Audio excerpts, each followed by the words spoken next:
It's funny, in the rehearsal yesterday, I was wearing a smart suit and you wearing denims. Yeah. We turned up today and we swapped the other way out. Welcome to the Skull World Forum. Thank you for coming. It's your first time here. Thank you. What a pleasure.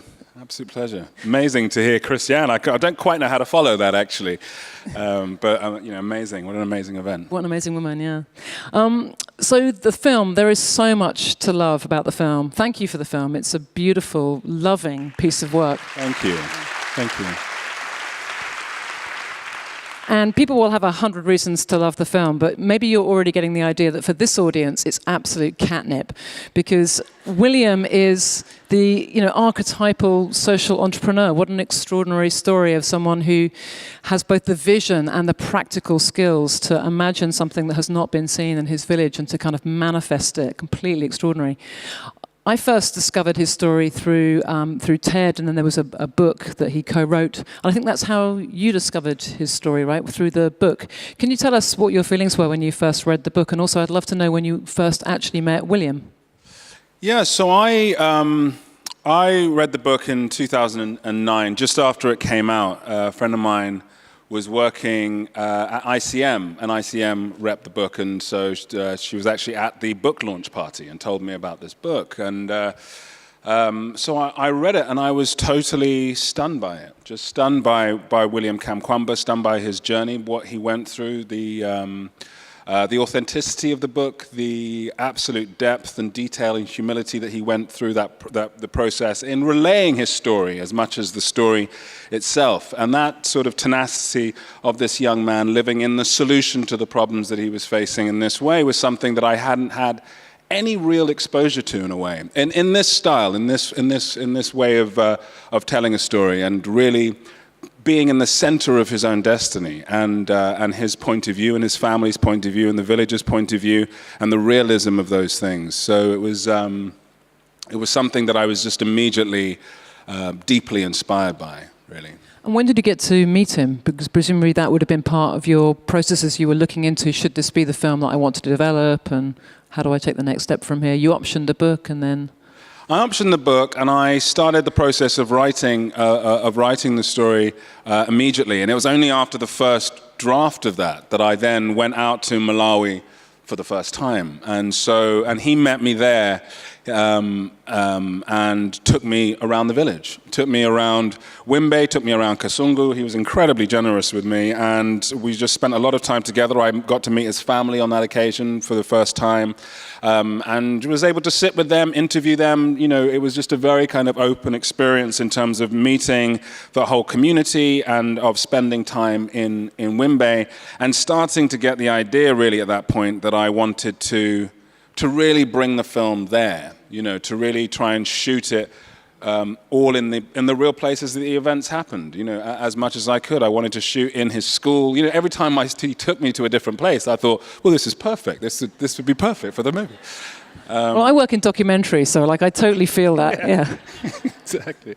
So that was the experience. He's such a generous, open guy, and and he's still so connected to that community, obviously. And, I wanted to shoot the film right in his house, but he's done so much sort of innovation around his house and around the whole homestead that it didn't look anything like it did back then, so I couldn't do that. But he was just so embracing that I just wanted to try and capture some of that for the audience, really, to try and really take the audience into the private space of the Kamkwamba family and community.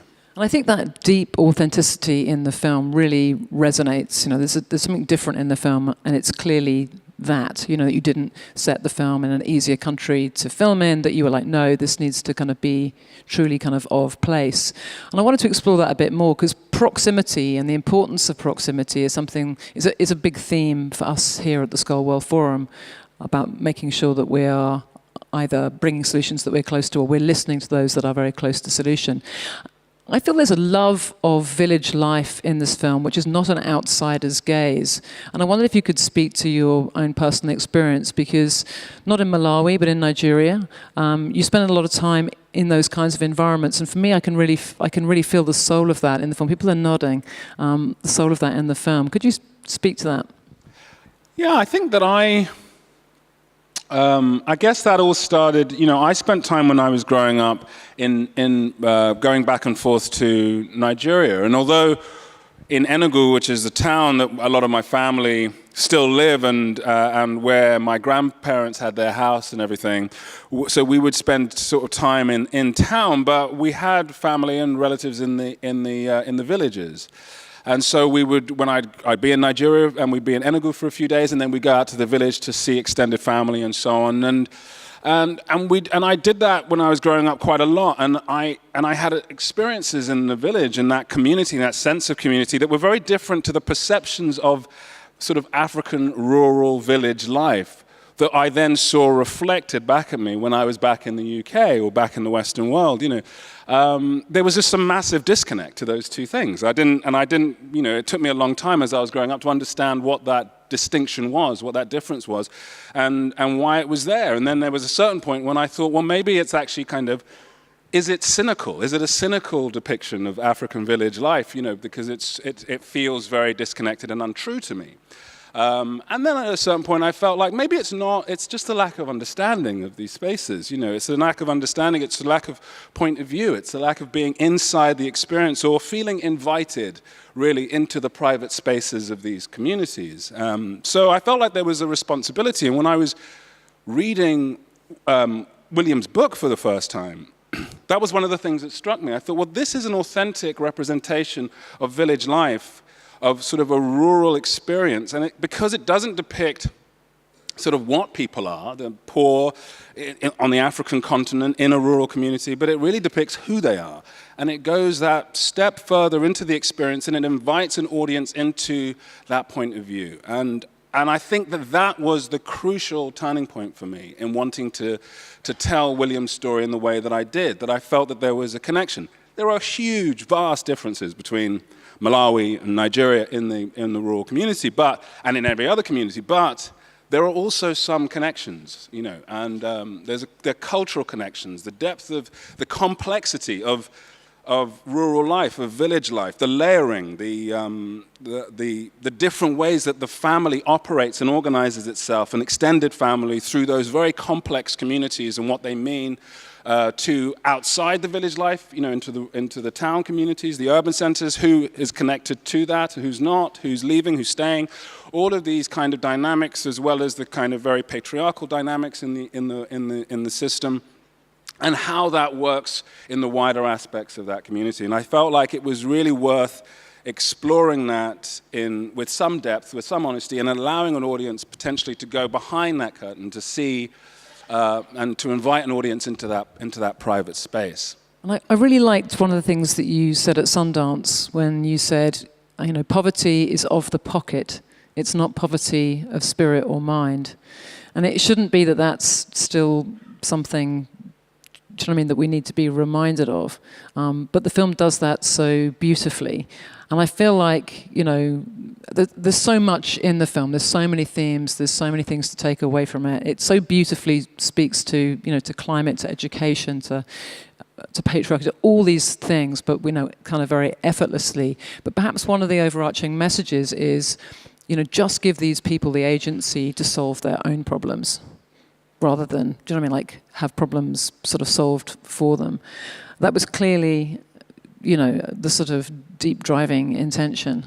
Yeah, I mean, one of the things that I thought was incredible about William's story and his journey is that, that there's a lot of different layers to it, and there were a lot of different layers to it for me. One of the things, of course, was that he sort of forced his way into this space where he had this tiny bit of opportunity, in the library, and was able to really, really run with that. And that sense that, yes, these young people or people in certain situations, if we listen to how they identify the problems that they face, and then and the solutions that they seek to find to those things, it's very important, and it's not, in my view, done enough to really listen to the people in terms of how they identify and how they see their issues and what they see as the solutions to their issues. And I think we can do. Thank you. Let's We've got a second clip, and this feels like a great moment, because here in this clip we see William prototyping what will later become the kind of beautiful giant windmill that he makes. This is him kind of in his early experimentations. Let's see that now. This is An experiment. In America, electricity made from wind. We're going to build a windmill. We need to build a small one first to see if it works. usemendeja kwenye ndikumbula bangoma St. Tyson Towers. Tipange njani?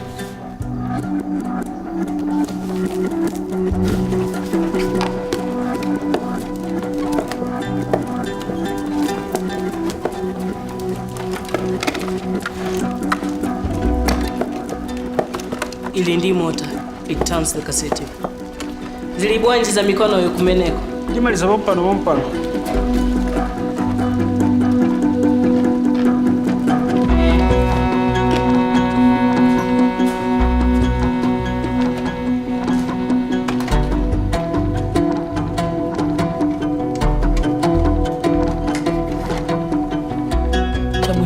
Segura chiseko.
And of course, he goes on to build this giant wooden windmill that brings the water up out of the ground. And one of my favourite things that I read in the production notes was that when the team had to recreate William's windmill, that it took a whole team of people to sort of recreate what this lad had. Yeah, it was really complex, actually. Yeah. It was really difficult. You got the whole design team out, and there's people flown in from the UK and Brazil, and we're all there. We're trying to build this windmill, and I'm saying, "Come on, guys! He was 13," and But it humbled us all, actually, and it really brought home, the achievement, William's achievement, and actually in that sequence there as well, it was part of that whole idea of what individuality means and how special it is, to have this concept of individuality and how important that is, but it has to be in the context of community, and that is, and those two sides are what does really, and I think in that sequence it really does do that in the film. That's what really lifts the spirit, that you feel that individuality supported. So we're not obsessed with individualism, that we understand that it is a community, and that can be local or global, or it is all of us, coming together. That's You're hitting every single big theme of this community one by one. Yeah. And I wanted to ask you why you think we have had so few narratives like this. Because another thing we've been talking about this week is the need to change narratives, because the narratives that people see really matter. They actually really determine perception in a way that's very powerful and really plays into real life outcomes and politics and such. So whilst obviously wonderful, your film's a game changer, I think, in many ways, because it is a portrait of village life in Africa, and it's a wonderful mainstream story, but it must be bittersweet that it is a game changer. Why do we see so few of these stories, and how do you feel about how that impacts Africa? Well, I mean, I think that's a good question. I think there's a lot of different reasons why it's taken a bit of time, to get to a point whereby we can really start to engage with stories and storytelling like this. But I feel like we're right on the cusp of being able to do that in a more sort of more aggressive and, if you like, and a more open way. I feel like, there's a lot of elements. When you're starting the conversation, for example, there's a lot of the preconceived ideas about even shooting in an African country, even making a film in an African country, which are all of the same ideas that people talk about in terms of investing in an African country or moving to an African country. All of the same kind of conditioning, essentially. Western conditioning that we have about the continent comes to play when you're looking at making a film. So you then need partners to come on board who are willing to go there, to really engage with that. We were very fortunate, first of all, with the BBC and BFI and then Participant Media to come on board and really engage with telling the story in Malawi and not really pushing for South Africa or anywhere else, to tell the story, but to really go there, even though there hadn't been a film of this size, in anywhere near this size, made in Malawi. So there was a lot of the logistical difficulties, but with the engagement of the people, and it was a very kind of rich and rewarding experience, and a pretty smooth experience, really, in the end, of shooting there. So there's a sense of just encouraging that kind of dynamic and that kind of optimism, basically, that can happen across the board, really. It's not just in the film industry. There is also something about, for myself and my sort of generation, which is like the children of a lot of African migrants from the 60s and 70s, is that my parents, coming over to the West, had all of the immediate struggles and issues that they were dealing with, and then, trying to educate the children and trying to sort of have the children have a sort of a little bit more than they had type thing, the sort of the very classic immigrant struggle. And so then it is sort of down to my generation to be able to try and bridge that gap, to say, well, I understand about this place a bit more maybe than people who haven't had that experience and that cross-cultural experience, but I also understand about certain things from a Western perspective and Western life, and so being able to make films in a very Western tradition, but about things that are specifically African, I think, and to relate that experience in a fuller way is the charge and the challenge of diversity, and that's part of my responsibility, and that's what I want to engage with. And I think that there is, and I feel that there is, the response to this film has been overwhelming, and that engagement across the world, sort of, globally, and this sort of sense of millions and millions of people engaging with this film and wanting to hear those stories, and that increase in companies being willing to invest in that sort of arena at a time when people can actually start to cross those borders in a way and tell authentic stories about who people are, not just what they are, I think is going to enrich the cultural space, in a very radical way. And one of the other, one of the other pieces of conditioning, I feel, was always this sort of assumption that mainstream audiences, whatever they were, weren't going to watch black leads, or they weren't going to watch stories set in Africa, obviously applied to female leads too, and other kinds of stories. It does feel like a huge shift in kind of mainstream, not just Hollywood, but also mainstream in other places, thinking on those issues. Is that what you're feeling? Because actually, I gather that the numbers on Netflix, I know Netflix numbers are never published, but I gather that the numbers absolutely, reject the idea that there is not an absolutely mainstream, broad, wide audience for stories about Africa. Yeah, that's true. I mean, there clearly is. There's clearly a great appetite for stories and for storytelling, and I think we always sort of knew that. And I think that there was, there is a sense of kind of breaking down essentially these inherited traditions, about these all of these distinctions and differences, and what is traditionally what has worked, and why people have existed in a state of isolation or in fear of the other, and maybe in the past century, that was important for certain reasons, and maybe we're still in a bit of the kind of post-Cold War paranoia about everywhere else, but I feel like we've got to move through that, and I think we'll move through it as a kind of global community. It's one of the reasons why I'm always disturbed by the talk of developed and developing, just as an expression. You know, it just suggests such difference, like even a kind of temporal difference, you know. I mean, yes, it's better than the sort of existential crisis of not even being in the first world or second world or third world, but, you know, this idea of that distancing with the real truth being that, of course, we're all developing, and we're all developing together, and we have to continue to develop together. You know, that's the, you know, in a sense, that's the essential truth of the moment that we're going through. It's a recognition that there are things to change and to develop in this cultural context and in the cultural context that you see in the film, and it's incredibly enriching and rewarding to try and experience that as a global community, especially as certain, you know, interests essentially try to drive those wedges or continue to drive those wedges or to try and deepen those wedges that divide us. I think the fight is really a sense of how we can all progress together. I think it's obviously the richer way forward. They're going to applaud everything you say, because everything you say makes so much sense to them.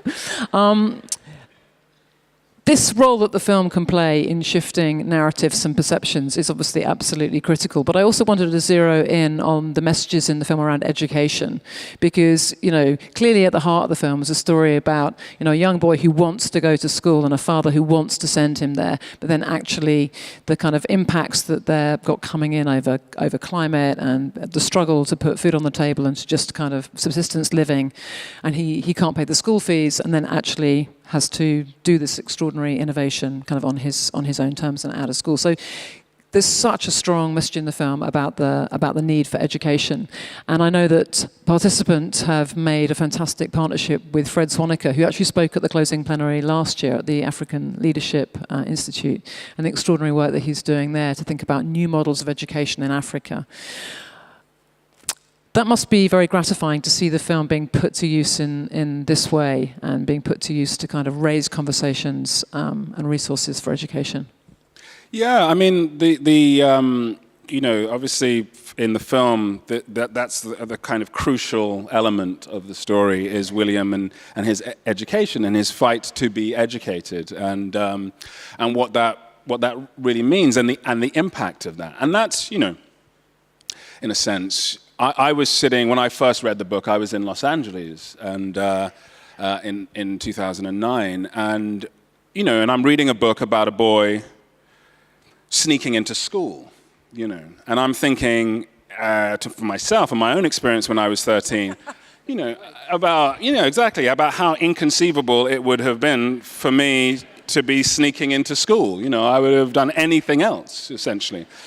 And reflecting on that sense of privilege, you know, but then also thinking, and his capacity to sneak into this school means that I am now reading a book about him, which I want to then, you know, make into a film, which will hopefully reach a lot of people who will, maybe young people who might be inspired in different places in the world to pursue aggressively their education, and for people in leadership to prioritize a bit more of the education of younger people, you know.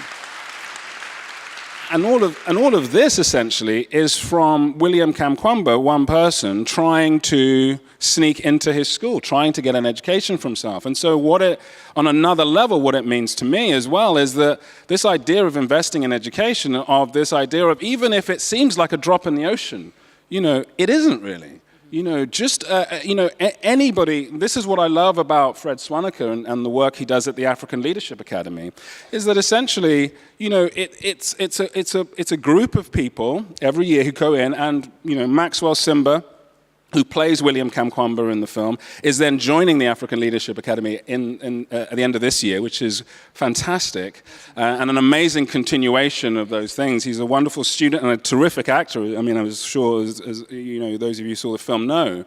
And this idea that you can have these incredible impacts from, young people that don't have to be, great in number, essentially. Hopefully we can get there. But it is every person going into that process has the capacity and has the potential to do to make changes that can in themselves be exponential and increase opportunity in an exponential way. That's the power of education, is that it has that extraordinary ripple effect that can move out and at such an extraordinary and accelerated pace.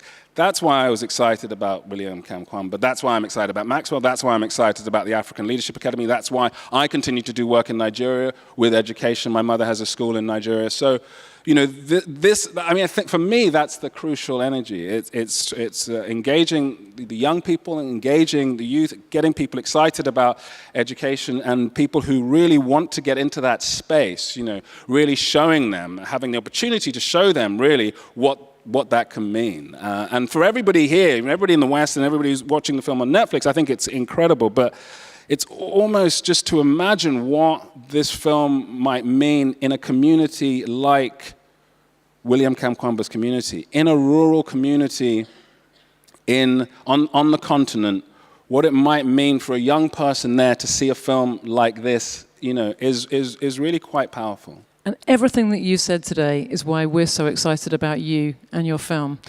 We are out of time. Please give it up for Chiwetel.